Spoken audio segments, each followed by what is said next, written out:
बाहर निकालने की कोई तरकीब है? इतने में एक दरबान अकबर के सामने आया और उसने शेर को पिंजरे से निकालने की कोशिश की, लेकिन वो नाकामयाब रहा। दूसरे दरबान ने पहेली को सुलझाने के लिए एक जादूगर को बुलवाया, लेकिन वो भी विफल रहा। कोशिश करते करते शाम होने को आई, तभी बीरबल दरबार में पहुंच गए। अकबर को परेशान देखकर बीरबल ने पूछा, क्या बात है सम्राट, आप इतने परेशान क्यों हैं? बादशाह ने तुरंत शेर से जुड़ी पहेली के बारे में बीरबल को सब कुछ बताया। अकबर ने बीरबल से पूछा, क्या तुम इस शेर को पिंजरे से बाहर निकाल सकते हो? बीरबल ने कहा, हाँ, मैं कोशिश कर सकता हूँ। अकबर बहुत खुश हुए, क्योंकि मुगल साम्राज्य में बीरबल के जैसा बुद्धिमान और चतुर दूसरा कोई नहीं था। शेर को पिंजरे से बाहर निकालने के लिए बीरबल ने अकबर से कहा कि उन्हें 2 सुलगती हुई लोहे की छड़ व सरिये की आवश्यकता है। शहंशाह ने तुरंत इसकी व्यवस्था करने को कहा। जैसे ही बीरबल को लोहे की छड़ मिली, तो उन्होंने पिंजरे को छुए बिना छड़ को अंदर पहुंचाकर उसे नकली शेर पर रख दिया। शेर लोहे की गर्म छड़ के स्पर्श में आते ही पिघलने लग गया, क्योंकि वो मोम का शेर था। देखते ही देखते पूरा शेर मोम के रूप में पिंजरे से बाहर निकल गया। बीरबल की इस अक्लमंदी पर अकबर बहुत प्रसन्न हुए। उन्होंने बीरबल से पूछा, अरे, आखिर तुम्हें पता कैसे चला कि यह पिंजरे के अंदर मोम का शेर कैद है? बीरबल ने बड़ी ही नम्रता से जवाब दिया, हजूर, बस शेर को गौर से देखने की जरूरत थी। मैंने जब पहेली के बारे में जानने के बाद उसे गौर से देखा, तो लगा कि यह मोम का शेर हो सकता है। साथ ही राजा ने यह भी नहीं बताया था कि शेर को कैसे बाहर निकालना है, तो मैंने उसे पिघलाकर बाहर निकाल दिया। इधर दरबार में बीरबल की जय जयकार होने लगी। उधर पहेली लेकर अकबर के दरबार पहुंचा राजदूत अपने राज्य वापस लौट गया और बीरबल के इस कारनामे के बारे में राजा को बताया। कहा जाता है कि उस दिन के बाद से राजा ने ऐसी पहेली भेजना छोड़ दिया था। सीख, अक्लमंदी से सब कुछ संभव है। हर जगह बल नहीं, बल्कि बुद्धि का प्रयोग किया जाना चाहिए। दिमाग से हर समस्या का समाधान हो सकता है। मुख्य पृष्ठ, अकबर बीरबल की कहानियां। मुख्य पृष्ठ संपूर्ण।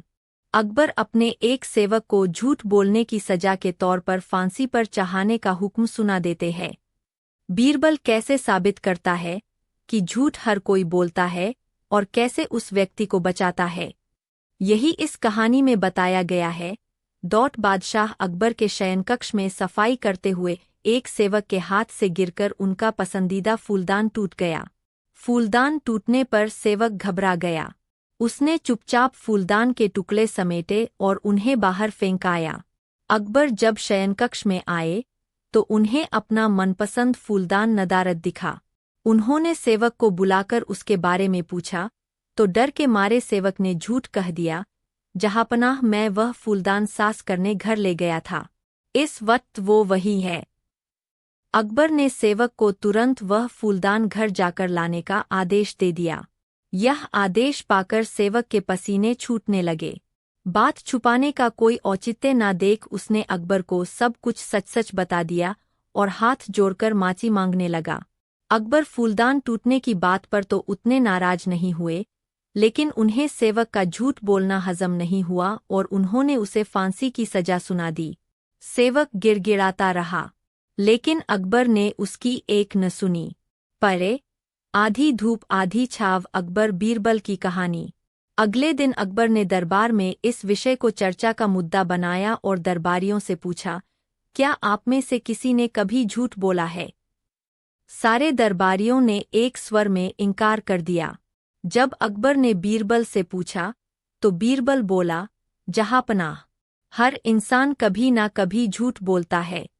मैंने भी बोला है। मुझे लगता है कि जिस झूठ से किसी को नुकसान न पहुंचे, उसे बोलने में कोई बुराई नहीं है। बीरबल की बात सुनकर अकबर गुस्सा हो गए।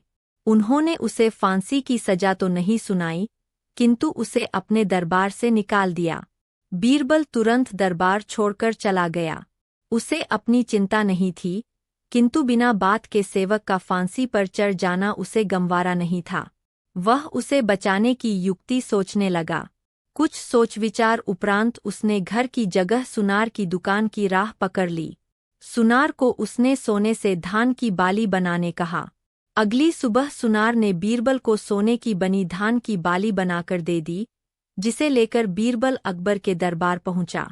दरबार से निकाले जाने के बाद भी वहां आने की बीरबल की हिमाकत देखकर अकबर नाराज हुए, लेकिन बीरबल ने उन्हें अपनी बात सुनने के लिए किसी तरह राजी कर लिया।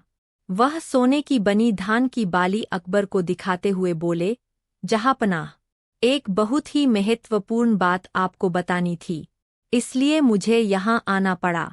कल शाम घर जाते समय रास्ते में मेरी मुलाकात एक सिद्ध महात्मा से हुई।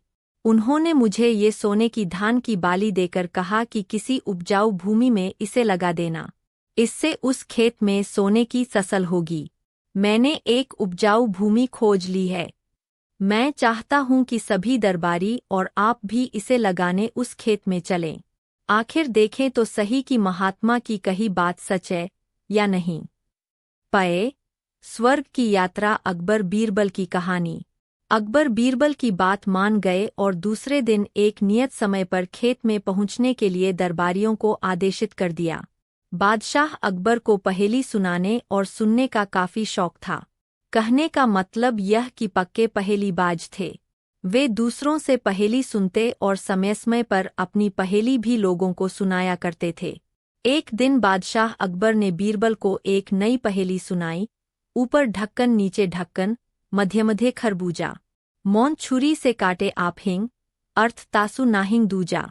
अगले दिन सभी नियत समय पर खेत पर पहुंचे।